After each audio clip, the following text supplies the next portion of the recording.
Hello friends, welcome in my tutorial channel Biochem. In this video lecture I will discuss about RNA और RNA के लिए जो experiment था कि RNA जो जेनेटिक मटेरियल, तो उसके लिए क्या एक्सपेरिमेंट था, किन ने किया था, तो ये हम लोग इस लेक्चर में देखेंगे। इसके पहले हम लोगों ने DNA as a genetic material के बारे में देखा था। उसके लिए 3 एक्सपेरिमेंट जो थे अलग अलग, उनको भी हम लोगों ने डिस्कस किया था। तो उस लेक्चर को अगर आप लोगों ने नहीं देखा है तो उसकी लिंक इस लेक्चर के डिस्क्रिप्शन बॉक्स में दी हुई है, आप लोग ईजिली यहाँ से देख सकते हैं। और एक चीज़ यहाँ से आप लोग इम्पॉर्टेंट पॉइंट जो हैं टॉपिक से रिलेटेड वो आप लोग नोट डाउन कर सकते हैं और आप नोट्स बना सकते हैं। और आप लोग ज़्यादा से ज़्यादा वीडियोस को अपने फ्रेंड्स ग्रुप में शेयर करिए, जिससे कि आप लोगों को हेल्प मिलेगी और आप लोग को कॉन्सेप्ट भी क्लियर होता चलेगा। ठीक है, तो आइए डिस्कस करते हैं आरएनए के बारे में। हम लोग देखेंगे कि आज जिस तरीके से डीएनए के बारे में डिटेल स्टडी की थी, उसी तरीके से यहाँ पे आरएनए के बारे में भी करेंगे। तो RNA stand for ribo nucleic acid, ये हम लोग 9th-10th स्टैंडर्ड से ही पढ़ते चले आ रहे हैं। जिस तरीके से DNA stand for deoxyribo nucleic acid, इसी तरीके से यहाँ पे आरएनए को क्या बोला जाता है, राइबो न्यूक्लिक एसिड। ठीक है, अब ये टर्म आता है कि आरएनए जो है पहले जो है फॉर्म हुआ कि डीएनए।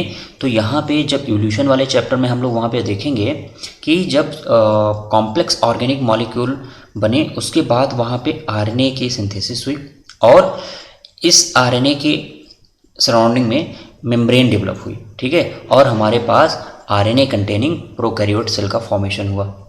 ठीक है, और हम ये कह सकते हैं कि यहाँ पे जो इवोल्यूशन के समय फॉर्म हुआ था वो आरएनए पहले फॉर्म हुआ था, देन हमारे पास आरएनए के बेसिस पे डीएनए जो है फॉर्म हुआ था। क्यों? क्योंकि हम लोग देखते हैं कि देखेंगे डीएनए सिंथेसिस में, रेप्लिकेशन वाली प्रोसेस में डीएनए का फॉर्मेशन तभी होगा जब क्या होगा, आरएनए प्राइमर प्रेजेंट होगा। तो ये भी एक कह सकते हैं क्लू है कि RNA first synthesize then DNA.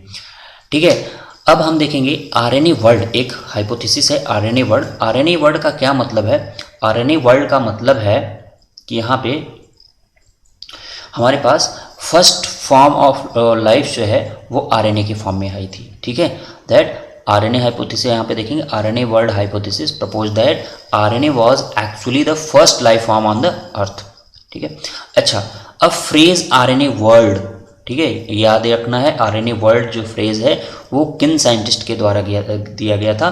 तो first used by Walter Gilbert. ठीक है, वाल्टर गिलबर्ट ने 1986 में आरएनए वर्ल्ड को यूज़ किया था, फ्रेज यूज़ किया था। अब आरएनए, अब अगर देखा जाए अभी के उसमें, तो कौन से ऐसे वायरसेस हैं जहाँ पे RNA as a genetic material work कर रहा है? क्यों? क्योंकि हम यहाँ पे पढ़ रहे हैं आरएनए और RNA as a genetic material देखेंगे तो कुछ हमारे पास वायरसेस हैं जिनमें RNA as a genetic material work करता है। जैसे TMV, tobacco mosaic virus. TMV इसका फुल फॉर्म है टोबैको मोज़ेक वायरस। यहाँ पे देखेंगे जेनेटिक मटेरियल होगा वो आरएनए होगा। क्यूबी बैक्टीरियोफेज, बैक्टीरियोफेज क्या होता है आपको पता ही है, बैक्टीरिया को इन्फेक्ट करने वाला virus. Q beta B stand for beta, Q beta bacteriophage, इनके पास जो जेनेटिक मटेरियल होता है वो आरएनए होता है। तो यहाँ पे हम लोग देख रहे हैं कि RNA as a genetic material भी वर्क कर रहा है। अब अभी देखेंगे कि ये प्रोटीन की तरफ होता है और कैटालिटिक एक्टिविटी शो करता है। ठीक है, कैटालिटिक एक्टिविटी शो करता है, लेकिन डीएनए ऐसा नहीं करता था। डीएनए सिर्फ और सिर्फ क्या करता है, डीएनए अगर किसी सेल में या यूकैरियोटिक सेल के न्यूक्लियस में प्रेजेंट है वो सिर्फ जेनेटिक मटेरियल की तरह काम करेगा, मतलब मैसेज को एक जनरेशन से दूसरी जनरेशन ट्रांसफर करने में हेल्प करता है। ठीक है, लेकिन आरएनए क्या करता है, जेनेटिक मटेरियल की तरह वर्क तो करता ही करता है, साथ ही साथ उसके पास कैटालिटिक एक्टिविटी भी होती है। ठीक है, कैटालिटिक मतलब एंजाइमेटिक एक्टिविटी भी होती है। जैसे हम लोग देखेंगे पोस्ट ट्रांसक्रिप्शनल चेंजेस में यूकैरियोटिक सेल में, वहाँ पे कुछ इंट्रॉन होते हैं, उन इंट्रॉन को रिमूव करने के लिए इस तरीके से मान लीजिए हमारे पास स्ट्रैंड है और ये जो इंट्रॉन हमको दिख रहे हैं इनको रिमूव करने के लिए जो यहाँ पे एंजाइम है, ठीक है, वो क्या है, आरएनए है। ठीक है, मतलब कैटालिटिक आरएनए जो क्या करता है, इस इंट्रॉन को रिमूव करता है, जिसको हम लोग बोलते हैं SNRNPs। ठीक है, और हम यहाँ पे कह सकते हैं कि आरएनए के पास 2 एक्टिविटी है, एक तो जेनेटिक जेनेटिक मटेरियल ट्रांसफर करने वाली एक्टिविटी और दूसरा कैटालिटिक एक्टिविटी। ठीक है, लेकिन डीएनए के पास सिर्फ और सिर्फ क्या होता था, सिर्फ और सिर्फ जेनेटिक मटेरियल की तरह वर्क करता था, लेकिन आरएनए जेनेटिक मटेरियल की तरह वर्क करता है, कुछ वायरसेस में, और कैटालिटिक एक्टिविटी भी शो करता है। और ऐसे आरएनए जिनके पास कैटालिटिक एक्टिविटी होती है उनको हम लोग बोलते हैं राइबोजाइम। क्या बोलते हैं? राइबोजाइम। देखिए, ऐसे आरएनए जिनके पास, जरूरी नहीं है कि हर एक आरएनए जो है कैटालिटिक एक्टिविटी शो करे, लेकिन जिन आरएनए के पास कैटालिटिक एक्टिविटी होती है उनको हम लोग क्या बोलते हैं? राइबोजाइम। अब आइए देख लेते हैं कि RNA as a genetic material के लिए जो एक्सपेरिमेंट है वो क्या है। अब उस एक्सपेरिमेंट को तो पहले हम लोग बोलते हैं रिकंस्टिट्यूशन एक्सपेरिमेंट। ठीक है, क्या बोलते हैं? Reconstitution experiment. ठीक है, ये देखिए रिकंस्टिट्यूशन एक्सपेरिमेंट। क्यों बोलते हैं रिकंस्टिट्यूशन? क्योंकि हम साइंटिस्ट यहाँ पे क्या किए थे कि हमें पता है कि टीएमवी वायरस में एक तो कैप्सिड होती है और एक उसका जेनेटिक मटेरियल ये आरएनए होता है। ठीक है, ये देख रहे हैं आप लोग, यहाँ पे भी देखेंगे, ये जेनेटिक मटेरियल है आरएनए और ये प्रोटीन की कैप्सिड, प्रोटीन कोट है कैप्सिड, जिसको हम लोग बोलते हैं कैप्सिड। ठीक है, अब यहाँ पे उन्होंने क्या किया कि 2 टाइप जो है इन्होंने क्या लिया? टीएमवी वायरस लिया, ट्यूबरकुलोसिस वायरस लिया। एक में क्या हुआ कि मान लीजिए ये कैप्सिड को हमने कुछ दूसरे तरीके से कलर से डिनोट किया है और यहाँ पे देखिए कुछ दूसरे कलर से है। तो यहाँ पे 2 टाइप के जो टोबैकोमोजैक वायरस हैं, इनमें से एक का जेनेटिक मटेरियल लिया और एक की प्रोटीन कोट ली।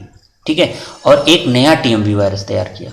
ये देखिए नए तरीके का, जिसमें जो जेनेटिक मटेरियल है, जो आपको ये आरएनए दिखेगा वो कैसा है? टाइप ए का है, और जो प्रोटीन कोड दिखेगी वो किसके हैं? ये टाइप बी वाले की है। और अब इस वायरस से क्या किया? अब इस वायरस से टोबैको प्लांट के लीफ को इन्फेक्ट कराया।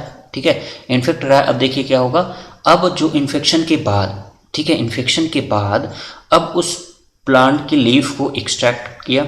ठीक है, उस एक्सट्रैक्ट्स में से उन्होंने देखा, ऑब्जर्व किया कि जो नया वायरस बन रहा है उसमें जो प्रोटीन कोड बन रही है वो किस तरीके से बन रही है? वो टाइप ए वाले की तरीके से बन रही है। क्यों? क्योंकि हमने क्या किया था? टाइप ए वाले का आरएनए लिया था। मतलब यहाँ से ये प्रूफ हो रहा है कि जिस वायरस का आरएनए है और उस आरएनए में जो भी इंफॉर्मेशन है प्रोटीन बनाने के लिए, उसी तरीके से नेक्स्ट जनरेशन में भी क्या बन रहा है? प्रोटीन बन रही है वायरस की। ठीक है, उस तरीके से नहीं बन रही है जिसका हम लोग क्या लिया था? प्रोटीन कोड लिया था।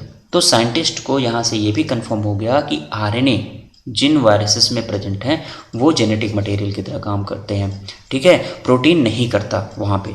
तो पहले तो ये प्रूव किया गया था कि डीएनए जो जेनेटिक मटेरियल है, फिर फ्रैंकेल, कॉनरेड एंड सिंगर ने ये प्रूव कर दिया कि जिन वायरसेस में आरएनए प्रेजेंट है वहाँ पे RNA as a genetic material काम करता है, प्रोटीन नहीं करता। ठीक है, और इस एक्सपेरिमेंट को हम लोग क्या बोलेंगे? Reconstitution experiment. ठीक है, तो reconstitution experiment applied for RNA as a genetic material and it done by Frankel, Conrad and Singer. ठीक है, तो आपको यहाँ से याद होना चाहिए। तो यहाँ पे इन्होंने क्या किया था, फिर से एक बार रिपीट करते हैं। इन्होंने 2 टाइप के टोबैकोमोजैक वायरस लिए थे, फिर इन्होंने रिकंस्टिट्यूट किया था एक टोबैकोमोजैक वायरस जिसमें से एक टाइप का प्रोटीन कोट और एक टाइप का आरएनए लिया था। अब इस टोबैकोमोजैक वायरस से टोबैकोमोजैक लीफ को इन्फेक्ट कराया। तो अब लीफ इन्फेक्शन के बाद उस इन्फेक्टेड लीफ का एक्सट्रैक्ट लिया और उसमें से ऑब्जर्व किया, तो जो हमारे पास टोबैकोमोजैक वायरस मिला, ठीक है, उसमें जो प्रोटीन कोट हमको दिख रही थी वो उसी तरीके से थी जिस तरीके की आरएनए हमने लिया था। ठीक है, तो टाइप ए का हमने आरएनए लिया था, तो यहाँ पे जो हमको इन्फेक्शन के बाद जो हमको वायरस मिला वो टाइप ए टाइप का मिला। तो आपको यहाँ पे क्लियर हो गया कि यहाँ पे प्रोटीन जो बन रही है वो उसी तरीके से बन रही है जिस तरीके का हम लोगों ने क्या लिया था? आरएनए निकाला था जिस टाइप के टोबैकोमोजैक वायरस का। तो आपको यहाँ पे ये क्लियर हुआ कि आरएनए भी जेनेटिक मटेरियल की तरह वर्क करता है। फिर आइए देखते हैं कैरेक्टरिस्टिक्स ऑफ आरएनए। क्या कैरेक्टरिस्टिक्स हैं आरएनए की? तो आरएनए का सबसे पहले कि आरएनए में अगर बेस पेयरिंग होगी तो वो भी जैसे वाटसन एंड क्रिक ने डीएनए के लिए बताया था वैसे ही होती है। मतलब अगर एडेनिन है तो यहाँ पे क्या होगा? यूरेसिल के साथ होगा। बस ये डिफरेंस होगा कि डीएनए के केस में थायमिन के साथ एडेनिन बाइंड करता था, लेकिन आरएनए अगर होगा तो वहाँ पे क्या होगा, एडेनिन की बाइंडिंग यूरेसिल के साथ डबल हाइड्रोजन बॉन्ड के साथ होगी। ठीक है, यहाँ पे ध्यान रखना है कि ऐसा नहीं है कि एडेनिन की बाइंडिंग होगी तो कोई और बॉन्ड बन जाए, नंबर ऑफ बॉन्ड बढ़ जाएंगे या घट जाएंगे, नहीं, एडेनिन की बाइंडिंग अगर यूरेसिल के साथ हो रही है तो डबल हाइड्रोजन बॉन्ड के साथ ही होगी। ठीक है, अच्छा, और ग्वानिन की साइटोसिन के साथ होगी, और कितने बॉन्ड बनते हैं, 3 हाइड्रोजन बॉन्ड। तो यहाँ पे यही कहने का मतलब है पहले पॉइंट का कि सेकेंडरी स्ट्रक्चर अगर फॉर्म होता है तो वहाँ पे वाटसन एंड क्रिक पेयरिंग के अकॉर्डिंग ही होगी वहाँ पे। फिर हम लोग यहाँ पे देखेंगे कि आरएनए डुप्लेक्स जो है वो मोर स्टेबल है डीएनए डुप्लेक्स से। मतलब अगर हम देखें दोनों के डबल हेलिकल स्ट्रक्चर में, वो किसका स्टेबल है, आरएनए का। नेक्स्ट जो इम्पॉर्टेंट है, ये एग्जाम में भी आया है, वो है अगर एल्कलाइन मीडियम में क्या करते हैं, आरएनए की हाइड्रोलिसिस हो जाती है, और हाइड्रोलिसिस के बाद यहाँ पे क्या मिलता है, 2 prime and 3 prime nucleoside monophosphate मिल जाते हैं, और ये जो होगा वो लेस स्टेबल होगा RNA in alkaline condition than DNA. मतलब डीएनए मोर स्टेबल होगा एल्कलाइन कंडीशन में आरएनए से। क्यों? क्योंकि यहाँ पे हम लोग देखेंगे कि आरएनए होता है जो उसमें राइबोज शुगर होती है, उसमें क्या होता है, ये मान लीजिए राइबोज शुगर है। ठीक है, हम लोगों ने पहले भी पढ़ा है। तो राइबोज शुगर के सेकेंड वाले पोजीशन पे क्या होता है, OH ग्रुप हो जाता है कि नहीं होता? ठीक है, जबकि डीएनए में सिर्फ और सिर्फ क्या होता है, हाइड्रोजन होता है, जिसके कारण क्या होता है, ये ज़्यादा रिएक्टिव होता है RNA in alkaline condition than DNA. ठीक है, अच्छा, एक जो इम्पॉर्टेंट पॉइंट है, RNA mutation will be faster rate. मतलब आरएनए में जो म्यूटेशन होगा वो फास्टर क्यों होता है, क्योंकि जब डीएनए से आरएनए का फॉर्मेशन होता है तो वहाँ पे आरएनए पॉलीमरेज जो है फॉर्म करता है, और आरएनए पॉलीमरेज के पास प्रूफ रीडिंग एक्टिविटी नहीं होती, जिसके कारण यहाँ पे म्यूटेशन के चांसेस क्या होते हैं, ज़्यादा होते हैं। इसीलिए हम लोग देखते भी हैं कि जो वायरसेस होते हैं उनमें क्या होता है, म्यूटेशन ज़्यादा होता है। अब बहुत ऐसे वायरस हैं जिनमें म्यूटेशन बहुत फास्टर होता है, जिसके कारण उनके लिए वैक्सीन बनाना भी क्या होता है, थोड़ा इम्पॉसिबल है। ठीक है, तो आपको ये 2 पॉइंट तो याद ही रखने हैं। ठीक है, अब आइए रिएक्शन देख लेते हैं कैसे होता है। तो देखिए ये क्या है, मान लीजिए आरएनए की स्ट्रैंड है, मतलब यहाँ पे 5 प्राइम और ये 3 प्राइम है। ठीक है, इसी तरीके से ऊपर कई होगा, यहाँ पे ये जो दिखाया गया इसी तरीके से ऊपर भी हो सकता है, नीचे भी हो सकता है, हम तो 2 के बीच में देखते हैं। अब मान लीजिए कोई एल्कलाइन मीडियम है। ठीक है, एल्कलाइन मीडियम में क्या हुआ, ये डिसोसिएट हो गया OH। अब OH क्या करेगा, इस पर एक्ट करेगा और यहाँ से हाइड्रोजन को रिमूव कराएगा, और H2 के फॉर्म में वाटर यहाँ से निकल जाएगा। अब ये ऑक्सीजन जो है वो किस पे अटैक करेगा, फॉस्फोरस पे। ठीक है, ये फॉस्फेट ग्रुप के फॉस्फोरस पे अटैक करेगा, जिसके कारण इनके बीच में ये जो बॉन्ड बनी है ये ब्रेक हो जाएगी। अब देखिए ये ब्रेक हो जाएगी, और ये जो है इलेक्ट्रॉन यहाँ से ऑक्सीजन जो है लेकर के निकल जाएगा, और ये फॉस्फेट क्या करेगा, साइक्लिक स्ट्रक्चर बना लेगा। ये देखिए यहाँ पे क्या बन गया, 3 प्राइम और ये 2 प्राइम बन गया ना। ठीक है, अब ये 2 प्राइम और 3 प्राइम बन गया, और यहाँ पे साथ ही साथ क्या मिल गया, ये देखिए 3 प्राइम एक हमको पूरा का पूरा क्या मिल गया, न्यूक्लियोसाइड। क्यों न्यूक्लियोसाइड बोल रहे हैं, क्योंकि ये बेस है और यहाँ पे सिर्फ क्या है, यहाँ पे शुगर है, और यहाँ पे हमें साइक्लिक स्ट्रक्चर मिला है। फिर अगर हम लोग इसकी हाइड्रोलिसिस करते हैं तो ये क्या मिल जाएगा, फॉस्फेट ग्रुप निकल जाए। फॉस्फेट ग्रुप जो है वो क्या होगा, यहाँ पे अपना ये एक तो 2 प्राइम मोनोफॉस्फेट बना ले, न्यूक्लियोसाइड मोनोफॉस्फेट बना लेगा, और एक 3 प्राइम न्यूक्लियोसाइड मोनोफॉस्फेट बना लेगा, जो कि अभी हम लोगों ने पीछे यहाँ पे एक पॉइंट देखा भी था कि ये देखिए थर्ड वाला यहाँ पे क्या बनाता है, अगर हम लोग इसकी एल्कलाइन हाइड्रोलिसिस कराएं तो क्या बना लेता है, 2 prime and 3 prime nucleoside monophosphate बना लेता है ना।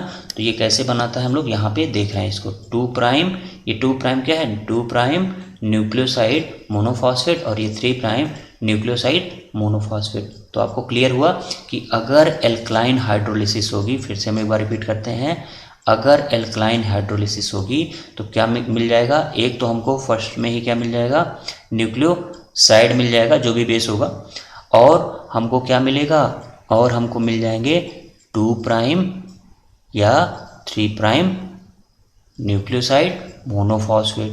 क्लियर हुआ?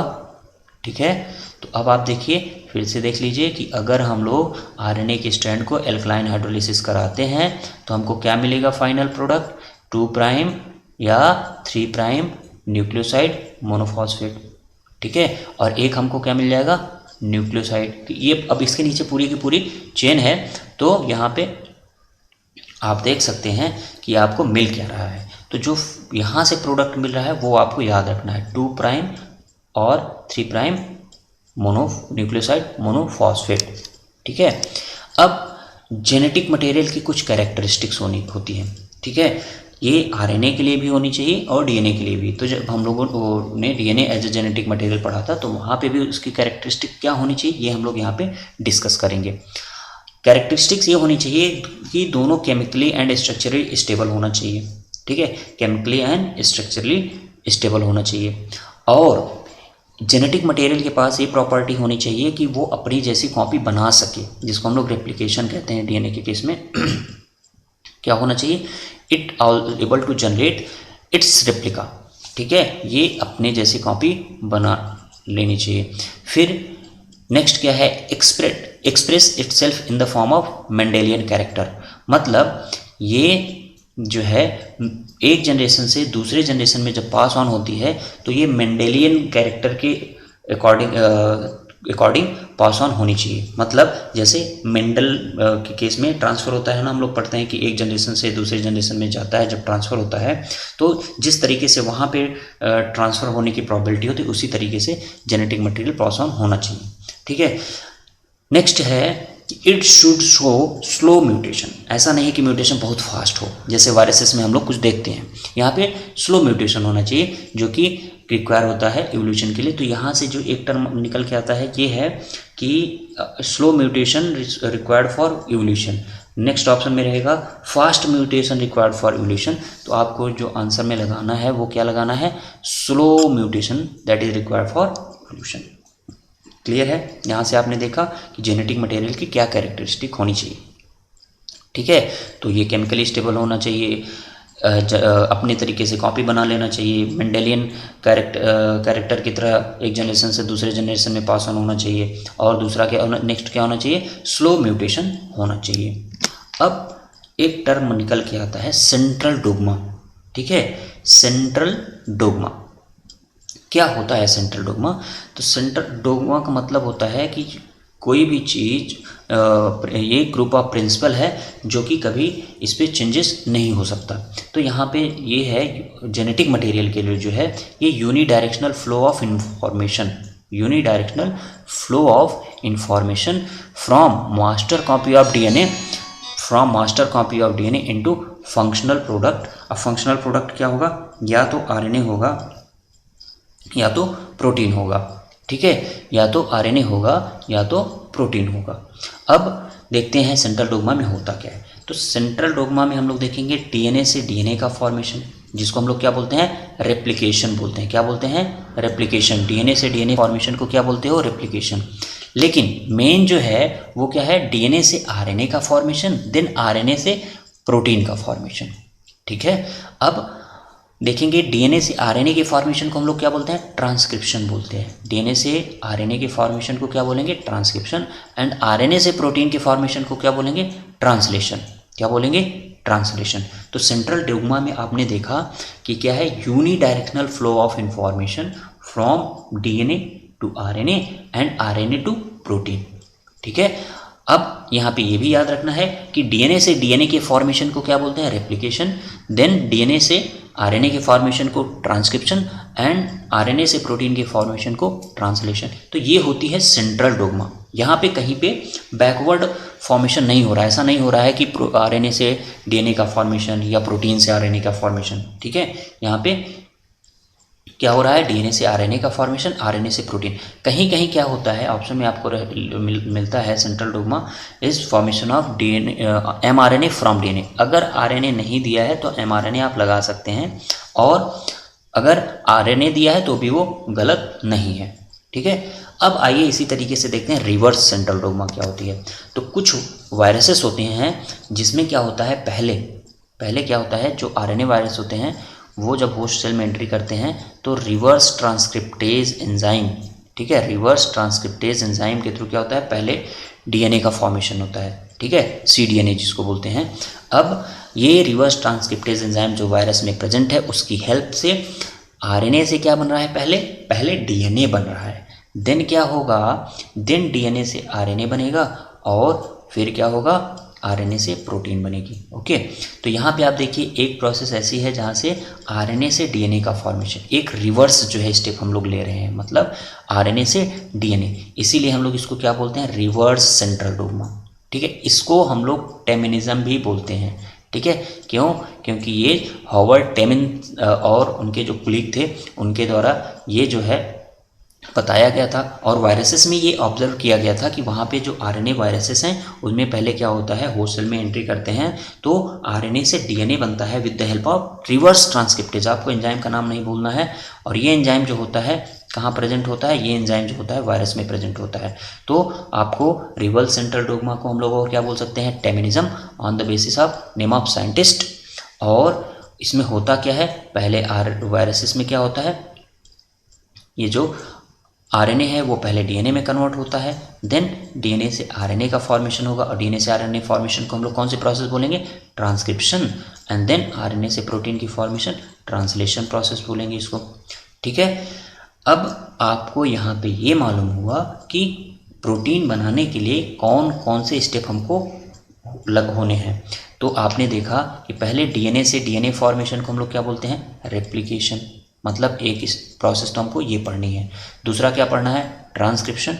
थर्ड पढ़ना है ट्रांसलेशन, मतलब अगर हमारे पास जेनेटिक मटेरियल है और उसका प्रोडक्ट में कन्वर्ट होना है तो हमको ये स्टेप्स पढ़नी होंगी। तो नेक्स्ट लेक्चर में हम लोग इन्हीं स्टेप्स के बारे में पढ़ेंगे और स्टार्ट करेंगे, जो कि बहुत ही इंपॉर्टेंट है यहाँ पे, और इससे रिलेटेड क्वेश्चंस भी आते हैं। लेकिन ये दो पॉइंट हैं, आपको सेंट्रल डोग्मा और रिवर्स सेंट्रल डोग्मा नहीं भूलना है।